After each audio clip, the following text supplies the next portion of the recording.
then it becomes routine to the point where you just laugh at it. Both Mexicans and Americans drawn to mule work. Government officials say the majority of drug mules are Mexican, but experts say there are plenty of U.S. citizens involved too.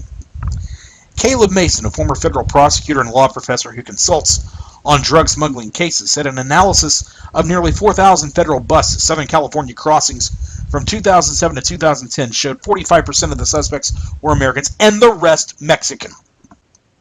While many drugs are driven in, some marijuana is brought in by backpackers, usually Mexicans or Central or South Americans who hike for hours or even days with loads that weigh up to 50 pounds until they sneak across the border, said Ronald Colburn, former National Deputy Chief of the Border Patrol.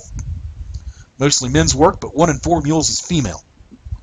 The field tends to be dominated by men, even though women may be less likely to get profiled. Mason's number crunching revealed that about 1 in 4 people caught smuggling was female.